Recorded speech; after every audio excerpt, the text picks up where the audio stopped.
اعوذ باللہ من الشیطان الرجیم بسم اللہ الرحمن الرحیم. محترم سامعین کرام، الحمدللہ آج آپ نے قرآن پاک کی 5ویں سورت اور 7ویں پارے میں سورۃ المائدہ کی 38 آیتیں اور سورۃ الانعام کی 110 آیتیں، اس طرح 148 آیات کی تلاوت سماعت فرمائی. جیسا کہ آپ جانتے ہیں سورۃ النساء میں 16 رکوع اور 120 آیات، 2837 الفاظ سے 12206 حروف ہیں. الحمدللہ آپ نے ان تمام کی سماعت فرمائی. المائدہ میں کل 15 مقامات پر اللہ تعالیٰ نے اہل ایمان کو خطاب کیا ہے، جس سے اللہ تعالیٰ کا اہل ایمان کے ساتھ خاص تعلق کی کیفیت واضح ہوتی ہے. اس سورت کی فضیلت میں حضرت جبیر بن نذیر فرماتے ہیں، میں نے حج کیا تو ام المومنین حضرت عائشہ صدیقہ سلام اللہ علیہا کے پاس گیا. انہوں نے کہا، اے جبیر کیا تم سورۃ المائدہ پڑھتے ہو؟ میں نے کہا ہاں.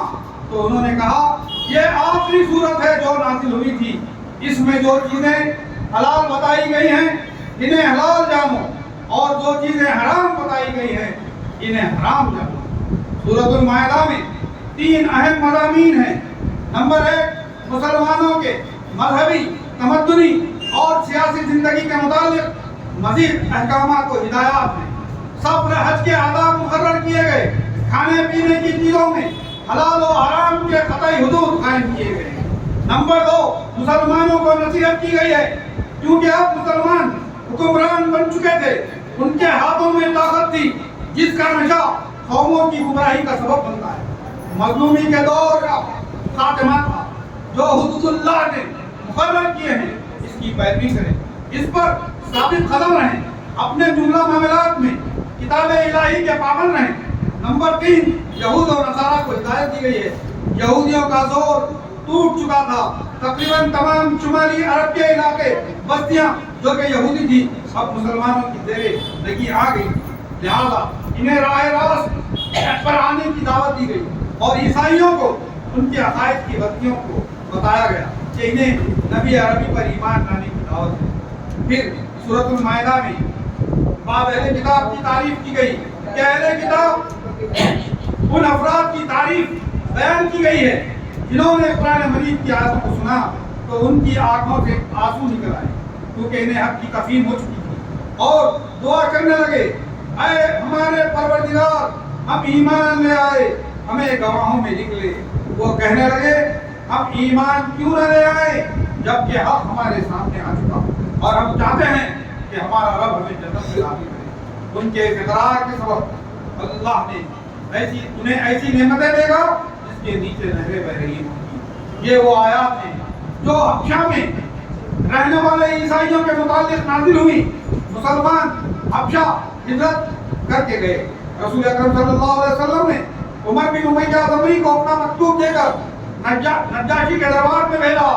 نجاشی نے مکتوب سنا اور حضرت جابر بن ابی طالب اور دیگر مہاجرین کو اپنے پاس بلایا اور اپنے علماء و عباد و زیاد کو جمع کیا اور حضرت جعفر ابی طالب کو قرآن پڑھنے کا حکم دیا.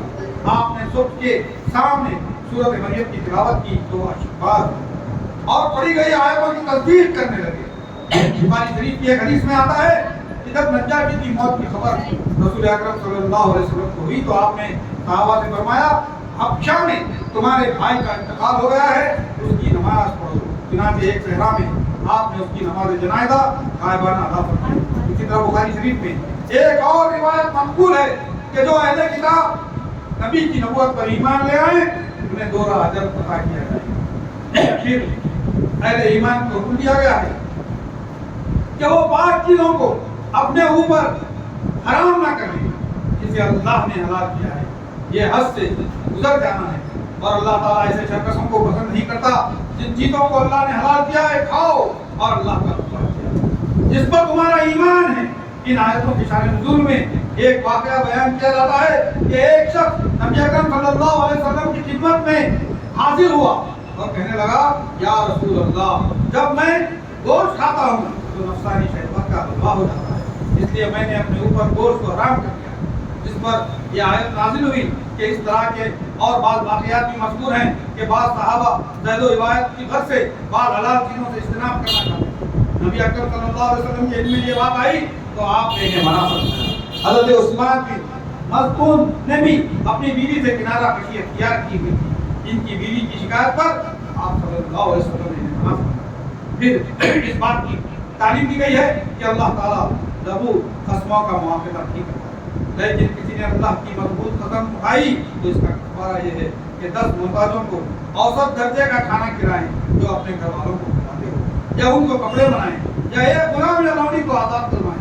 اس کے بعد ان امور کی انجام دہی کی طاقت نہ ہو تو 3 دن کے روزے رکھیں، یہ تمہاری قسموں کا کفارہ ہے۔ جبکہ تم قسم کھا لو اور اپنی قسم کا خیال رکھو، اس طرح اللہ تعالیٰ تمہارے واسطے اپنے احکام بیان فرماتا ہے تاکہ تم شکر گزار ہو۔ اس آیت کے شان نزول میں ابن جریر نے عبداللہ بن عباس سے ایک روایت نقل کی ہے، جب یہ آیت نازل ہوئی یا ایھا الذین آمنوا لا تحرموا طیبات ما احل اللہ لکم نازل ہوئی تو جن صحابہ نے اپنے لیے عورت اور گوشت کو حرام کر لیا تھا تو انہوں نے رسول اکرم صلی اللہ علیہ وسلم سے پوچھا کہ ہم لوگ اس بارے میں اپنی قسموں کا کیا کریں، تو اللہ تعالیٰ نے اس آیت کو نازل فرمایا اور لغو اور دل سے کھائی ہوئی قسم کا بیان کیا۔ قسم کو عربی میں حلف یا یمین کہتے ہیں، اس کی 3 قسمیں ہیں۔ لغو جو قسم ہے جس میں انسان بات بات پر عادتاً غیر ارادی طور پر بنا نیت کے قسم کھاتا ہے۔ خاموش جھوٹی قسم جو انسان دھوکہ اور فریب دینے کے لیے کھاتا ہے، یہ کبیرہ گناہ ہے، اکبر الکبائر ہے، لیکن اس پر کفارہ نہیں۔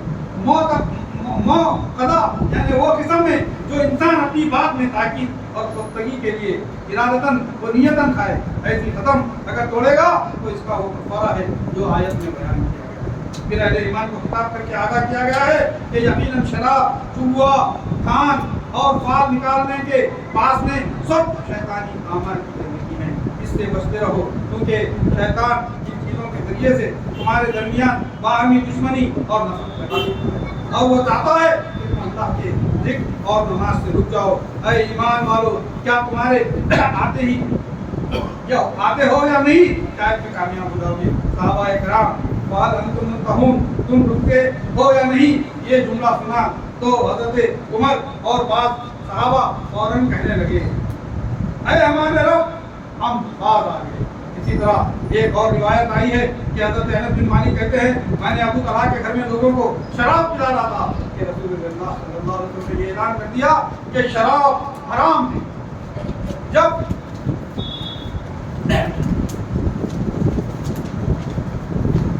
ابو طلحہ نے مجھ سے کہا کہ جاؤ باہر جا کر اسے بہا دو، میں نے باہر جا کر اسے بہا دیا اور مدینے کی گلیوں میں بہنے لگی۔ بعض لوگوں نے کہا کہ کچھ لوگ اس حال میں مر گئے ہیں کہ شراب ان کے پیٹ میں تھی تو اللہ تعالیٰ نے یہ آیت نازل فرمائی۔ پھر حکم دیا گیا ہے کہ تمہارے لیے سمندر کا شکار حلال ہو جائے، اس کا کھانا تمہارے لیے فائدہ مند ہے۔ اس حکم کے تحت رسول اللہ صلی اللہ علیہ وسلم نے فرمایا سمندر کا پانی پاک ہے، اس کا مردار حلال ہے، اسی لیے سمندر کا جانور ہمارے لیے حلال ہوگا، مچھلی، جھینگا یہ سب حلال ہے۔ پھر نبی اکرم صلی اللہ علیہ وسلم کو خطاب کر کے فرمایا گیا ہے کہ آپ فرما دیجئے کہ ناپاک اور پاک برابر نہیں ہوں گے۔ آپ کو ناپاک کی کثرت بھلی لگتی ہو، اللہ تعالیٰ سے ڈرتے رہو، عقل مند ہو تاکہ کامیاب ہو جاؤ۔ مومن پاک ہے اور کافر ناپاک، اسی لیے مومن اور کافر کے درمیان معاملات میں فاصلہ رہنا چاہیے۔ رشتے، ناطے، جوڑے، شادی، بیاہ، دوستی، ہمراتی، عید و تہوار، خوشی میں، باہمی اختلاط میں کافروں سے دوری اختیار کرنا چاہیے۔ اسی طرح سے کھانے پینے کی اشیاء میں پاک اور ناپاک برابر نہیں ہو سکتے۔ مومن کسی بھی صورت میں ناپاک سے اپنے آپ کو بچائے۔ عموماً ناپاک غذا، گٹکا، سگریٹ، بیڑی، تمباکو، چرس، گانجا، افیم، شراب اور دیگر منشیات وغیرہ جو آج ہماری عادتوں کا حصہ بن چکے ہیں، اس سے بچیں۔ اس آیت کے مفہوم میں بہت ملا ہے۔ پھر اہل ایمان کو کثرت سے سوالات کرنے سے منع کیا گیا ہے، اگرچہ کہ یہ ممانعت نزول قرآن کے زمانے کی تھی، لیکن اس کا حکم ہر زمانے کے لیے باقی رہے گا، کیونکہ بعض روایات اس ایمان میں دلالت کرتی ہیں، جیسے صحیحین میں حضرت سعد بن ابی وقاص سے مروی ہے کہ مسلمانوں میں سب سے بڑا مجرم وہ ہے کہ جس نے کسی ایسی چیز کے بارے میں سوال کیا جو پہلے حرام نہیں تھی اور اس کے سوال کرنے کی وجہ سے حرام کر دی گئی۔ اسی طرح ایک اور روایت صحیحین میں مذکور ہے کہ حضرت ابو ہریرہ فرماتے ہیں کہ رسول اکرم صلی اللہ علیہ وسلم نے فرمایا جب تک میں تمہیں چھوڑے رکھوں تم لوگ مجھے چھوڑے رکھو، اس کے تم سے پہلے کے لوگوں کو ان کے کثرت سوال اور ہمیہ کی مخالفت میں ہلاک کر دیا تھا۔ اسی طرح ترمذی شریف میں ابن ماجہ میں ایک حدیث رسول اکرم صلی اللہ علیہ وسلم نے ارشاد فرمایا آدمی کے اسلام میں اچھا ہونے کی علامت یہ ہے کہ وہ غیر ضروری باتوں سے پرہیز کرے۔ اس آیت کے شان نزول میں دو واقعات بیان کیے گئے ہیں۔ حضرت انس بن مالک روایت کرتے ہیں کہ ایک بار رسول اللہ صلی اللہ علیہ وسلم خطبہ دے رہے تھے، ایک آدمی نے پوچھا میرا باپ کون ہے؟ تو آپ صلی اللہ علیہ وسلم نے فرمایا فلاں آدمی۔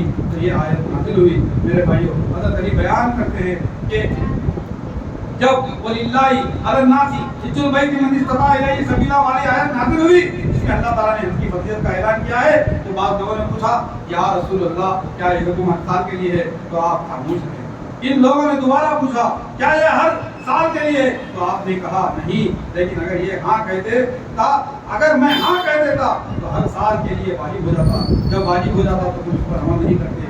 اسی کے بعد یہ آیت نازل ہوئی۔ پھر زمانے جاہلیت کی ایک بری عادت بیان کی گئی ہے کہ لوگ غیر اللہ یعنی اپنے بتوں کے نام پر جانور چھوڑ دیتے تھے جنہیں صاحبہ وسیلہ عام کہا جاتا تھا، جس کی کوئی شرعی حیثیت اللہ نے مقرر نہیں کیا ہے۔ یہ تو کافروں کی منگڑت ایجاد ہے کیونکہ وہ بیوقوف ہے۔ اس آیت کے ضمن میں بخاری شریف میں حضرت سعد بن حسین سے ایک روایت منقول ہے کہ وہ جانور جس کا دودھ دونا چھوڑ دیا جاتا ہے اور کہا جاتا ہے کہ یہ بتوں کے لیے ہے، چنانچہ کوئی شخص کے دھنوں کو ہاتھ نہ لگایا، وہ جانور جیسے پتوں کے لیے آزاد چھوڑ دیتے ہیں، اسے نہ سواری کے لیے استعمال کرتے نہ بار برداری کے لیے، اس سے پہلی دفعہ مادہ پیدا ہوتی اور اس کے بعد دوبارہ بھی مادہ ہی پیدا ہوتی، یعنی ایک مادے کے بعد دوسرا مادہ مل گئی، ان کے درمیان کسی نر سے تفریق نہیں ہوئی۔ ایسی اونٹی کو بھی بتوں کے لیے آزاد چھوڑ دیتے تھے۔ بتوں کے لیے یہ نظر و نیاز پیش کرنے کا سلسلہ آج بھی مشرکوں میں قائم ہے۔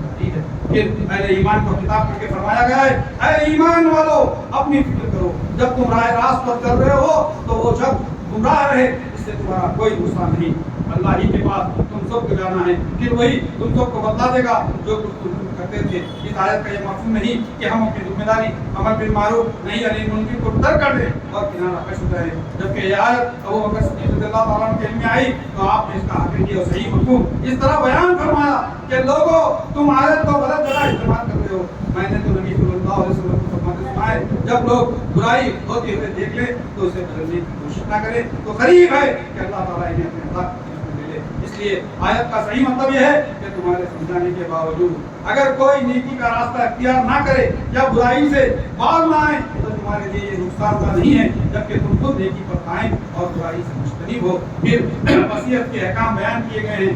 احکام وصیت ہے اے ایمان والو جب تم میں سے کسی کی موت کا وقت آ جائے اور تم وصیت کرنا چاہتے ہو تو دو گواہ مقرر، دونوں گواہ چاہے خاندان کے ہوں یا دوسرے ہوں لیکن ان کا دیندار ہونا چاہیے۔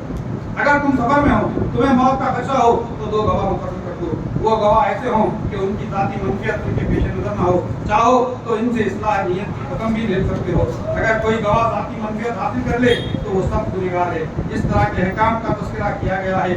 پھر حضرت عیسیٰ اور ان کی خوف کا واقعہ بیان کیا گیا ہے کہ اہم بات یہ ہے کہ عیسیٰ علیہ السلام کی قوم نے عیسیٰ سے آزمائشی سوال کیا کہ آپ کا رب آسمان سے دسترخوان نازل کر سکتا ہے؟ ہم چاہتے ہیں کہ وہ دسترخوان کھائیں، آپ کی سچائی کو جان لیں اور اس پر گواہ بن جائیں۔ عیسیٰ علیہ السلام نے اللہ سے دعا کی کہ اے اللہ عیسیٰ کی دعا کو قبول کر لیا اور کہا میں دسترخوان نازل کر دوں گا، اس کے بعد کوئی انکار کرے گا تو ایسا عذاب دوں گا جو دونوں جہانوں سے کسی پر ایسا عذاب نازل نہ ہوا ہوگا۔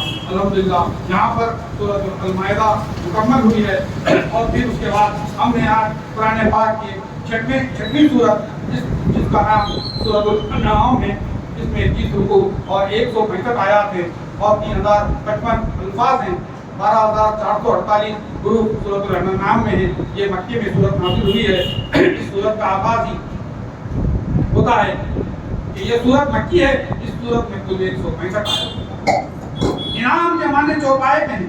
اس سورت میں چوپایوں سے متعلق علت و حرمت کے اکثر و بیشتر احکام بیان کیے گئے ہیں۔ نیز مشرکین کی جہالت اور بتوں سے تقرب حاصل کرنے کے لیے جانوروں کو غیر اللہ کے نام پر چھوڑے جانے کے مشرکانہ عقائد بیان کیے گئے ہیں، اسی لیے اس سورت کا نام